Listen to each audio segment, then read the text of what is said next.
என் கண்கள் எப்போதும் கர்த்தரை நோக்கிக் கொண்டிருக்கிறது. அவரே என் கால்களை வலைக்கு நீங்களாக்கி விடுவார். கர்த்தருக்குள் பிரியமானவர்களே, உங்கள் அனைவருக்கும் இனிய காலை வணக்கங்கள். இன்றைய வேதவசன தியானத்திற்கென்று நாம் தெரிந்தெடுத்திருக்கும் வேத பாகமானது லூக்கா 1:33 அவர் யாக்கோபின் குடும்பத்தாரை என்றென்றைக்கும் அரசாளுவார், அவருடைய ராஜ்யத்துக்கு முடிவிராது என்றான்.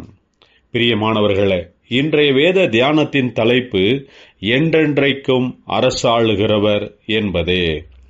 தேவ தூதனாகிய காபிரியேல் மரியாளுக்கு தரிசனமாகி மரியாளிடத்தில், இதோ நீ கர்ப்பவதியாகி ஒரு குமாரனை பெறுவாய், அவருக்கு இயேசு என்று பெயரிடுவாயாக என்றான். இதை கேட்ட மரியாள் தேவ தூதனை நோக்கி, இது எப்படியாகும், நான் புருஷனை அறியேனே என்றாள். அதற்கு தேவதூதன், பரிசுத்த ஆவியினால் இது உண்டாகும் என்ற நற்செய்தியை சொன்னான்.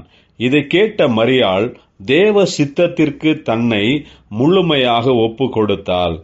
அப்போது தேவதூதன் மரியாளிடம், உன்னிடத்திலிருந்து வரும் தேவகுமாரன், அவர் பெரியவராயிருப்பார், உன்னதமானவருடைய குமாரன் எண்ணப்படுவார். கர்த்தராகிய தேவன் அவருடைய பிதாவாகிய தாவீதின் சிங்காசனத்தை அவருக்கு கொடுப்பார். அவர் யாக்கோபின் குடும்பத்தாரை என்றென்றைக்கும் அரசாளுவார், அவருடைய ராஜ்யத்துக்கு முடிவிராது என்றான்.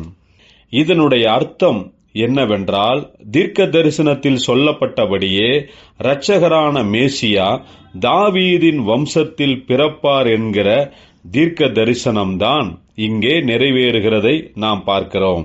அதிகாரமுள்ள அரசனாக இந்த பூமிக்கு வந்த இயேசு தம்மை தாமே தாழ்த்தினவராக, ஊழியம் செய்கிறவராக, சமாதானத்தை கொடுக்கிறவராக, சிலுவையில் மரித்து ரட்சிப்பை கொடுக்கிற இரட்சகராகவே இருந்தார்.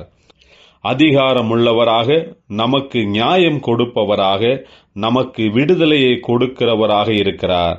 நித்திய ராஜாவான இயேசுவுக்கு ஸ்தோத்திரம் உண்டாகட்டும்.